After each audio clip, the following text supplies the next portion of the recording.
Customer platform, it's time to start the day. Discover all the value you already own. Don't let solutions slip away.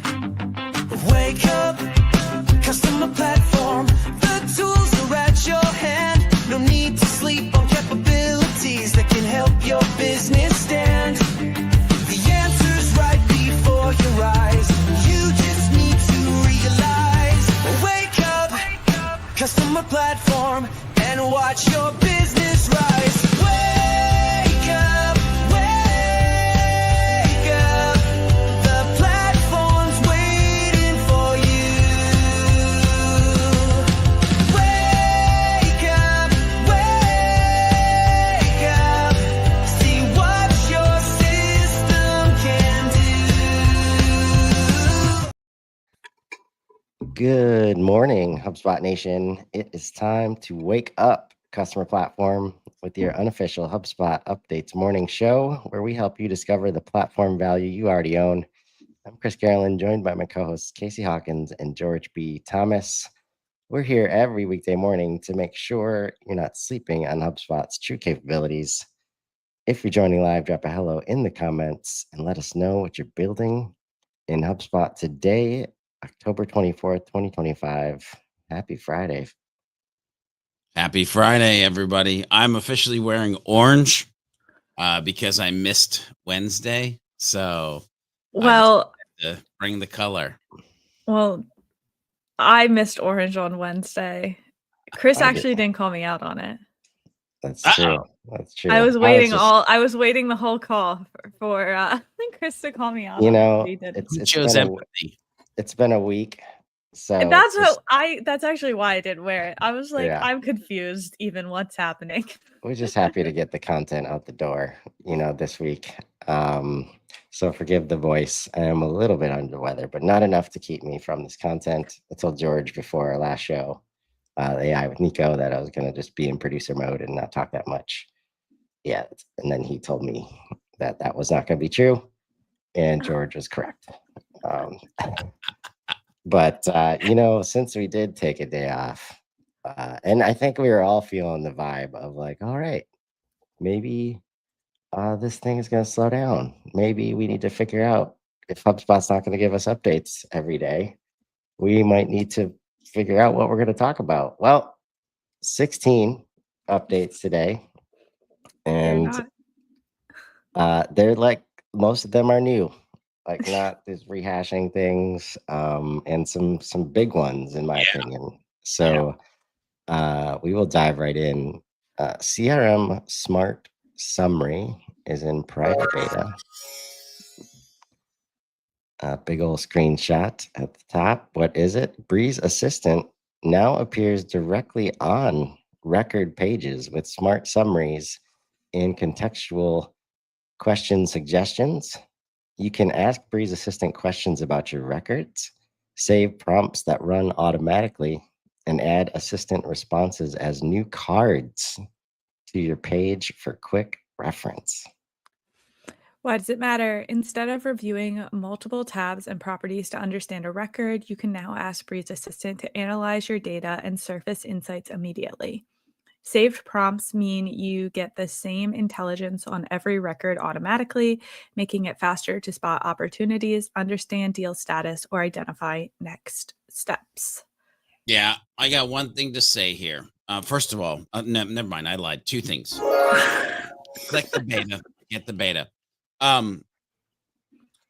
Humans are creatures of habit. I am going to throw this out on the internet to ask you if you are a creature of habit who has just been ignoring these summaries. Because I've watched users go into because when I teach HubSpot, they share their screen, and I've watched them go in and they just immediately collapse it or scroll past it. Are you taking time to change the way that you've used a platform for years to see the insights and information that it may be trying to give you? Okay, that's all I'm going to say. Can I rebuttal? You can. Thank you. I creature of habit. I've said it before, I'll say it again. But sometimes they're not accurate, and I know Chris is gonna get mad at me. Chris is gonna get mad at me. I know. I get a rebuttal to your rebuttal. But when creatures of habit, when their first experience or early experience is incorrect, they immediately just distrust it and then collapse it. That's my argument. I get that, like, it's getting better. I get all of that. But I spent like 2 hours early this week trying to get a summarized record to populate using a workflow, and it just kept just making like, it just was wrong every time. And I know I would love, Chris, I would love for you to correct it, my prompt. But No. I think that part of it is like, yes, we're creatures of habit. Yep, that too. So here's my rebuttal to your rebuttal. Confucius once said, garbage in, garbage out. And on other podcasts that I was just on, we talked about data at all cost. Conversational data, conversion data layers that you haven't even probably thought of yet. And the more data and the more context and the more information that is true, the easier it is to get what you're looking for. And I am also going to say that I'm talking about the one that HubSpot already generates, not the one that you were trying to give it a prompt to get something else. Like, so in my scenario, there should only be one issue. HubSpot's automatically doing it. They have smart people who have the prompt behind it. You should probably stop and see what's happening on the right-hand side of all of your records when that thing starts to type out, just to give you a snapshot before you move on to the other thing that you're historically thinking about.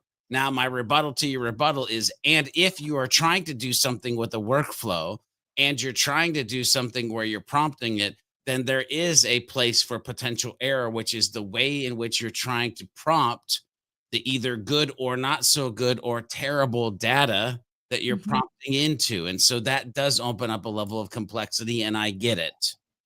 What I'm saying here this morning, and we're having a long-winded conversation when we have a massive amount of product updates. Anyway. Yeah. So I'm gonna escalate this to the helpline. To the helpline, which is later today at 3 p.m. Eastern, 2 p.m. Central. Chris is calling in. Because this part here, like this little instead of the most common habit in the HubSpot land, you can do this now.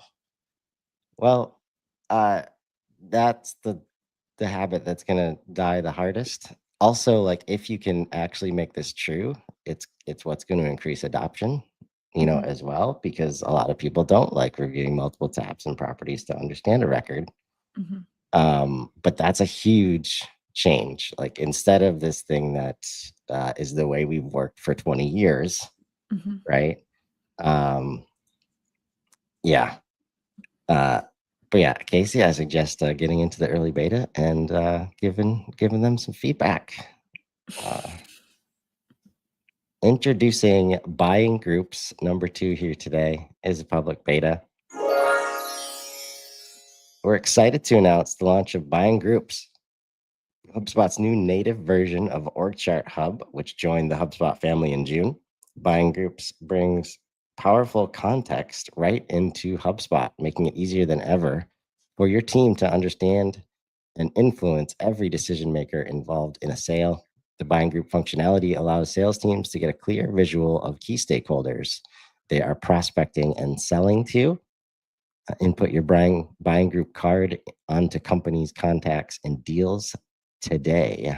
And there's a short Loom video here showing how to input the buying group cards, and it's a public beta. So if you have access to Sales Enterprise, that's the key. You can get in there. Why do buying groups matter? When you're selling to big businesses, you're not just selling to one person, you're selling to a big, complex buying group. That's why top HubSpot customers map out their buying groups and each buyer's role from prospect to through close. It helps them see the whole picture, who's in the group, who's calling the shots, and who's influencing from the sidelines, spot gaps, identify missing connections or weak relationships before they become roadblocks, and protect the deal.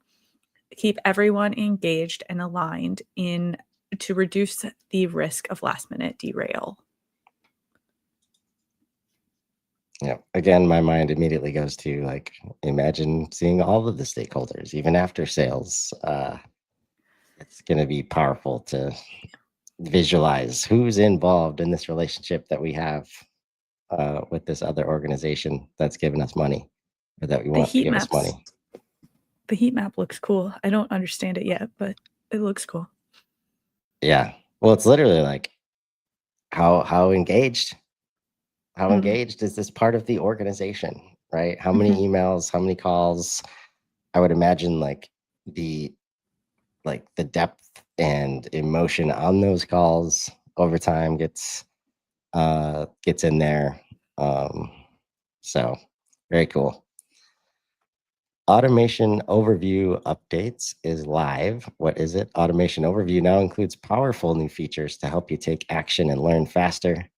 You'll see your recently created workflows, AI-powered automation recommendations tailored to your portal, and improved issues card, and HubSpot Academy automation resources all in one place. Nice. Why does it matter? This update helps you get more value out of automation faster by surfacing your recent workflows, personalized recommendations, and learning resources in one place. It's easier to spot what needs attention, take quick action, and continuously improve how you automate. And no setup needed. Already ready for you. Yeah. Number 4, custom domains for checkout and payment links. If you're using HubSpot Payments, public beta scheduled for release October 29th. What is it? Merchants using HubSpot Payments can now host checkout pages on their own custom domains instead of a HubSpot domain. This builds buyer trust and delivers a seamless payment experience by hosting payment links and checkouts on your own domain. Note that Apple Pay and Google Pay are not currently supported on checkout pages on a custom domain. Why does this matter? Having the checkout page on a HubSpot domain causes confusion for buyers, leading to lower conversion rates and poor experience due to repeated cookie consent. Allowing custom domains keeps the buyer journey consistent and trusted, addressing a major blocker for business builders and improving conversions and satisfaction. Very nice. I liked it being on a HubSpot domain only because then I could tell when companies were using HubSpot. That's fun. Oh man. No, I think like if you're not, if you haven't touched Commerce Hub or payment links, this is one of those things where like the difference between just sharing a HubSpot form, like raw, and it's on this HS forms and URL, and you know, anybody who's in sales or others in the organization, that's one of the nitpickiest things you'll find, like for good reason, because if you all of a sudden the URL in your address bar doesn't have the company name in it, we're like on high alert. Yep. So thankful for this one. Long time coming here.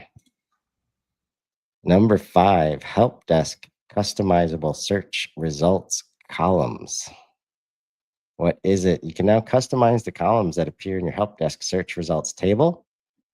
Choose which properties to display, rearrange column order, and save a layout that's tailored to your support team. Why does this matter? When customers reach out for help, speed and context matters. Customizable columns make it easier for agents to find the right ticket by surfacing the information that matters most directly in the search results. Good stuff. Quality of life right there, ladies and gentlemen. Mm-hmm. Yeah, I got to learn like what kind of searching you're doing inside of Help Desk. I guess that would be for tickets, maybe. Oh yeah. Or maybe a little bit of index page experience inside of Help Desk. Yep. There we go. Number 6, smart CRM cards, public beta. What is it? New smart CRM cards powered by Breeze provide intelligent summaries and insights on company records. These cards surface critical information, flag potential issues, and suggest actionable steps to help you quickly understand what's happening within each company. Why does it matter? Teams spend valuable time digging through company records to understand status and next steps. Smart CRM cards solve this by providing instant overviews of company health, recent interactions, missing data, and more. You'll see early warnings about potential issues and clear recommendations for what to do next, helping you make quicker, better informed decisions with greater efficiency. It is a limited public beta. I actually opened it up in a couple portals, and it didn't open. So keep that in mind. Yeah. Keep watching for it, I guess. Only a subset of eligible professional and enterprise customers will be able to opt in. But yeah, this catch-up tab, I've seen it before. But yeah, the amount of context and clarity you can get, thanks to Breeze just summarizing everything, it's getting more and more powerful and valuable. Prospecting radar. Yeah. In development. Let's have a blue box at the top. So yep. Yes. Just be careful. Yeah. Forward-looking statement at the top. This is in development. What is it or what will it be? Prospecting radar surfaces unengaged accounts in a rep's territory that may be worth revisiting based on buying signals or past deal activity. Why? Okay, I'll shut up. Why does it matter? Reps often overlook high potential accounts simply because they can't manage hundreds at once, creating pipeline gaps and missed revenue opportunities. Prospecting Radar helps sales teams close the gap between owned accounts and engaged accounts by 1, ensuring visibility into the right accounts to re-engage, 2, turning overlooked companies into new opportunities, and 3, helping reps focus their efforts where it counts, leading to more consistent pipeline generation and higher win rates. All right, go ahead, George. Nope. No. No. There's an interesting button. I don't know if I've ever seen that button before. Want to test this experience before beta? Click here to request. I'm going to click on that in some other portals. Yeah, this is especially the way that people have treated closed lost. Like just to like get it off the table. Like anything other than closed lost because they went with something else, like now gets activated. Like closed lost because they're not ready, don't have the money. Like it's one of the it's a place where you have data that you're probably not leveraging, and instead of always looking for new, maybe it's that time of year for that person. So very interested to hear, and maybe George can share what he thinks later today on the HubSpot helpline. Have you ever heard the old song, Dancing with the Devil? I'm just bringing up that song. But anyway, let's move on. Unrelated.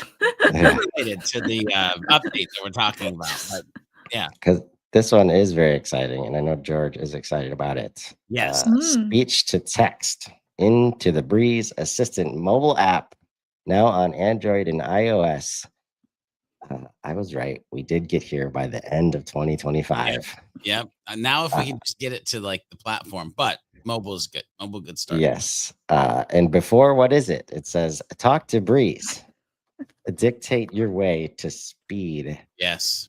It's one of the things we can dictate our way to. Maybe value would be good there. Yep. What is it? Now available on both Android and iOS, speech to text lets you dictate your messages directly into Breeze Assistant, whether you're on a walk, in transit, or just prefer speaking over typing. Everybody. Everybody. Maybe not. Maybe not. You can now interact with Breeze using just your voice. This feature turns your spoken input into text in real time, so you can get answers, create notes, or kick off workflows without lifting a finger. Why does it matter? Using speech to text, STT, is simple.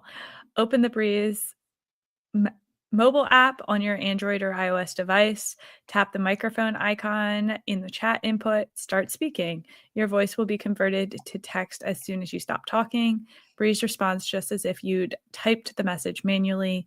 It's perfect for when you're on the move and need fast hands-free interaction. I think that's more how it works. Hang on, can I give you a big oopsie? Yeah. How does it work? Speech to text is designed for busy go-to-market professionals like you, those who don't always have the time or free hands to type. Why does it matter? You can save time, capture your thoughts instantly, and stay productive hands-free. Yo, flip-flop those two, HubSpot. Flip-flop. Why does it matter and how does it work for this, please? And we'll do it again when you update it. Yeah. Who gets it? Just update or download the Breeze Assistant app on Android or iOS. I will say, I'm a typer. I don't know if that makes me old. You're not. Do you know how much live content you do, Casey? Like, Yeah.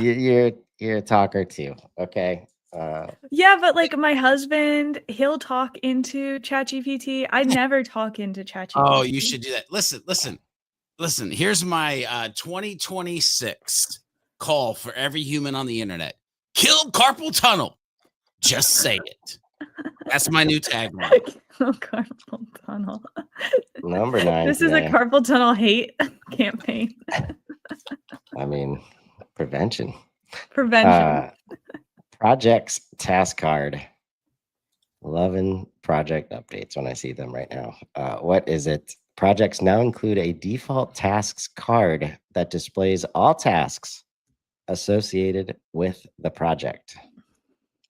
Why does it matter? Tasks drive project completion, but it hasn't been easy to view all tasks for a specific project in one place. The new task card gives you a consolidated view where you can quickly review and manage all task projects. Nice. I need like a George project-o-meter to see how close he's getting to wanting to use HubSpot for some project stuff. There we go. You use ClickUp, right? ClickUp right now. Yeah, which by the way became a connector in ChatGPT recently, although it has an error and I can't get it connected. Anyway, I'll let you guys continue on. Enjoy the rest of your day. This is George B. Thomas. I'm out to go help a human. Peace out. Thanks, George. Yep, you bet. Number 10 today. Customize brand voice and identity across brands. What is it? Introducing brand voice and identity customization for brands. You can now define a unique brand voice, identity, and kit for each brand in your portal.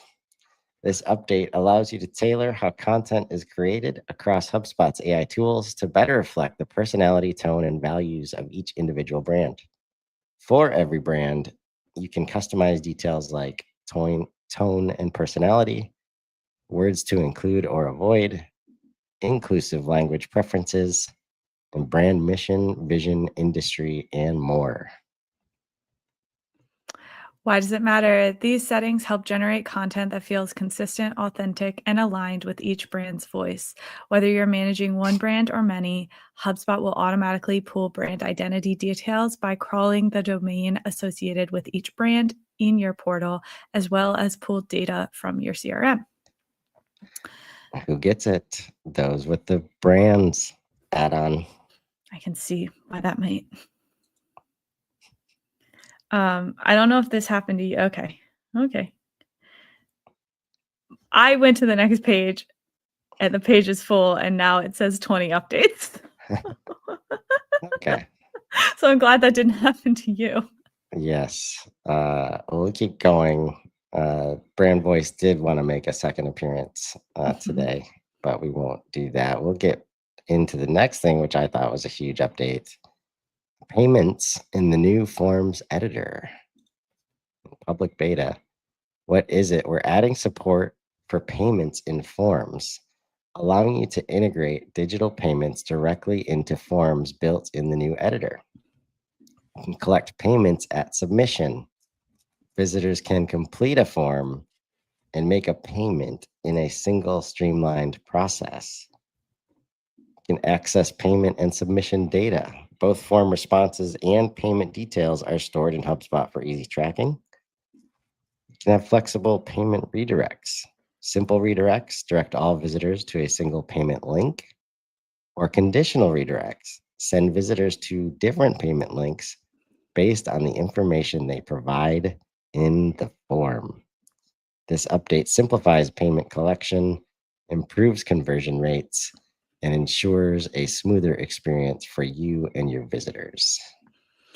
Why does it matter? Businesses often need to collect payments alongside form submissions, whether for event registrations, donations, or product purchases.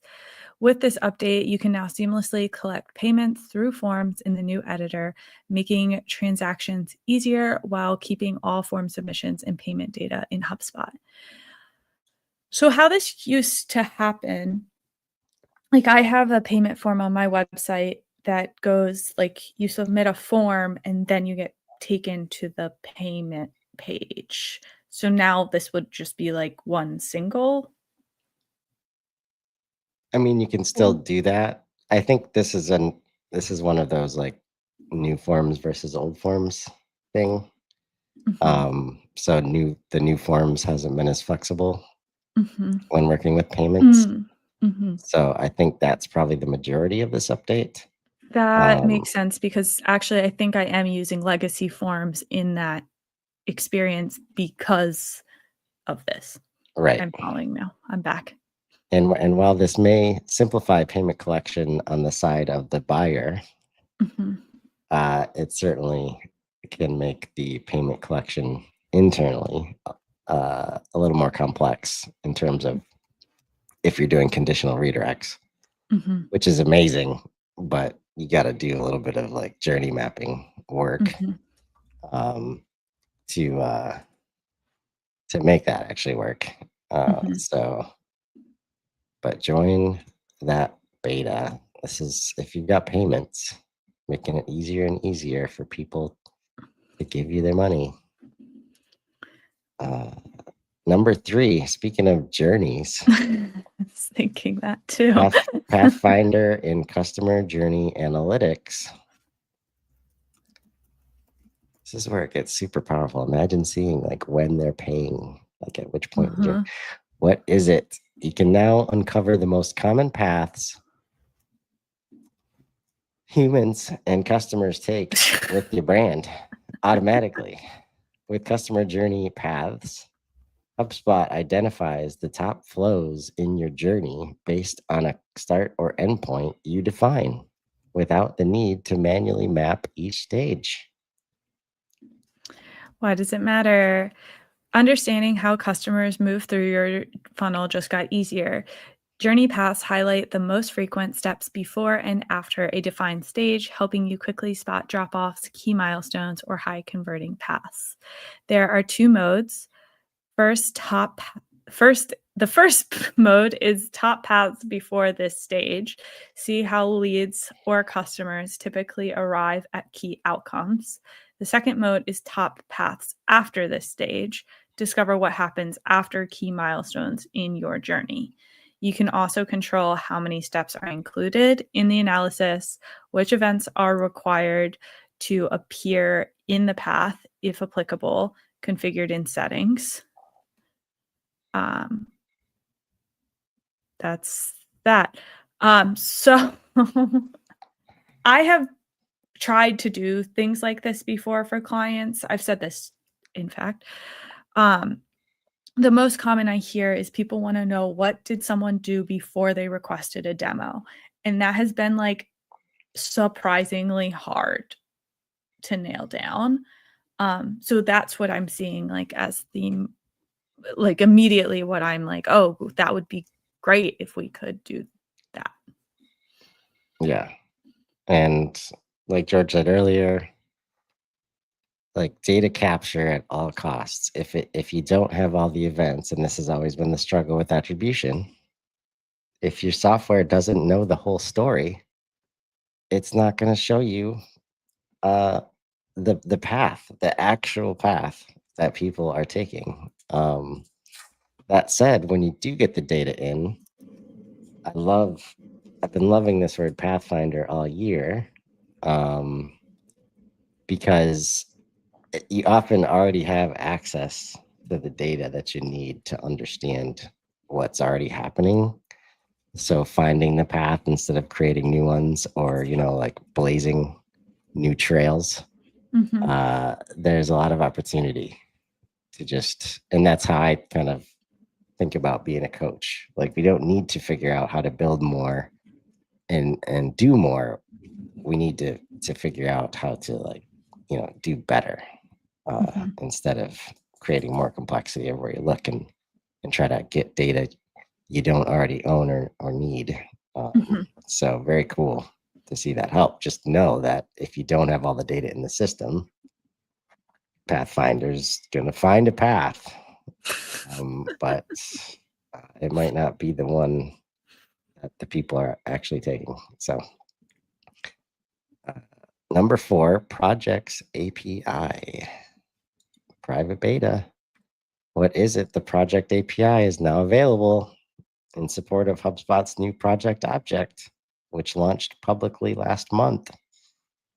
With this new API, customers and partners can programmatically create, read, update, and associate projects to related records.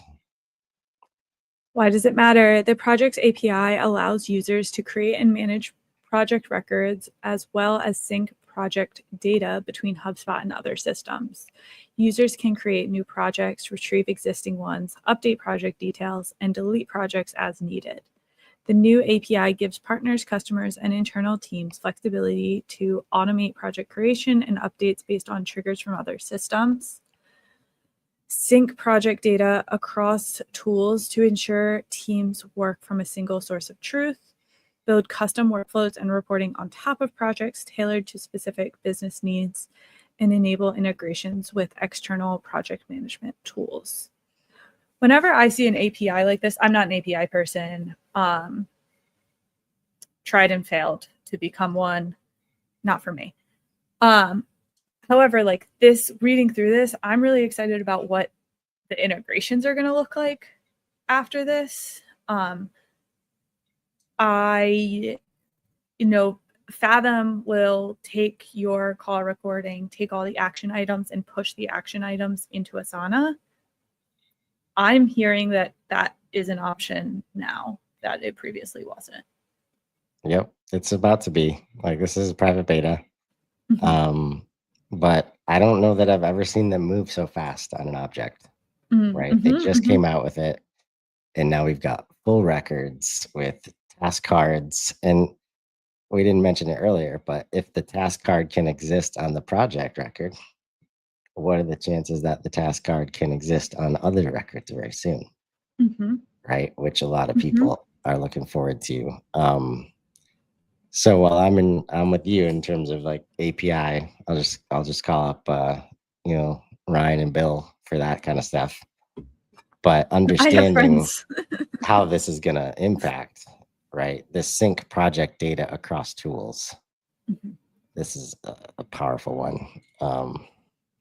Because project management is the thing that either gets left out or people like have spreadsheets, or they put a lot of effort into things like ClickUp and the project management systems and less effort in the CRM.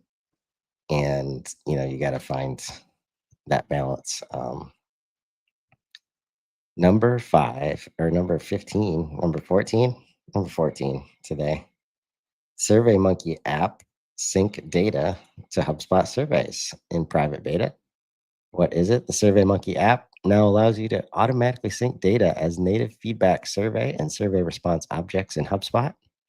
This update allows you to use survey data from SurveyMonkey in tools such as Breeze, workflows, reporting, and segmentation. Why does it matter? With this update, your SurveyMonkey survey responses become more integrated HubSpot assets, breaking down barriers between your survey tools and customer insights. Previously, survey data was trapped in activity timelines, limiting what your team can do with it within HubSpot. Now you can analyze survey data synced from SurveyMonkey with Breeze, use SurveyMonkey survey responses as a trigger in HubSpot workflows, and build HubSpot reports using SurveyMonkey survey data. Syncing. Get all the context in one place. Not a SurveyMonkey user, so I will not click on that beta. I like the native feedback surveys in HubSpot. They work well. But if you don't have Service Hub, you might be using SurveyMonkey. Indeed. And you should get Service Hub. Like, let's be honest. But what if you only need it for surveys? Then you're doing it wrong. Never mind. Wrong fight. Pick it for another day. Keep moving. Knowledge base, customer success, help desk. Yeah, I know you're doing that in your business. So let's talk if you think you only need it for surveys. Multi-account workflows. Hit on this a couple times. What is it? Introducing multi-account workflows, a powerful update to workflows that enables you to automatically create and edit CRM contact records and their properties across your connected HubSpot accounts. You will now be able to build workflows in one account that seamlessly create or update contact records in your other connected HubSpot accounts. Why does it matter? Multi-account workflows enable customers with complex organizational needs that benefit from separate HubSpot accounts to maintain the separation that they need while automating data orchestration between the connected accounts. The two most common use cases are routing form submissions from one brand or region to another brand or region, and the other running cross-sell campaigns across brands after a purchase. Powerful stuff happening. And lastly, we've got updated CRM association cards. What is it? Association cards now support sorting, searching, more display properties, and inline scrolling for easier navigation.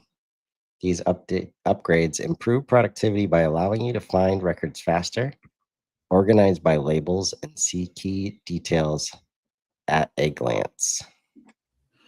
Why does it matter? You now have more control, visibility, and flexibility when navigating CRM records and relationships. These upgrades streamline workflows while keeping record context easily accessible. This is very nice. I like the searchability within here because previously you had to open a new tab. I would get lost. Happy. Yeah, and the update to properties you want to see. This helps my case, which is I tell people if there's anything your sales team is doing manually in the CRM, it needs to be this in terms of making sure the relationships with the records are right. Because they have the most context, and we need to stop automating that as much as we do, because it activates the whole the rest of HubSpot when we get that right. So very cool that that's becoming easier. So should I click on this button? There's more? No, I think it went away for me. I don't know what happened. Don't press it. Okay. All right. Well, we'll wrap there. And don't forget to join us later today on the HubSpot helpline with me, Casey, George, and Rob. Every Friday on LinkedIn at 3 Eastern, 2 p.m. Central. Give us a call at 1-857-575-9526. Leave us a message with your HubSpot problem, challenge, question, latest update that you want to learn more about, and we'll talk about it live on the show. Remember, folks, you probably already own the solution you're looking for in HubSpot. Sometimes you just need to wake up to it. Join us Monday morning live at 7:30 a.m. Central, or catch us anytime on Spotify and Apple Music. Drop your biggest takeaway in the comments and let us know what capabilities you want to wake up to next. Until then, I'm Chris Carolan. I'm Casey Hawkins. And this has been Wake Up Customer Platform. Now go build something amazing. Have a great day, everybody.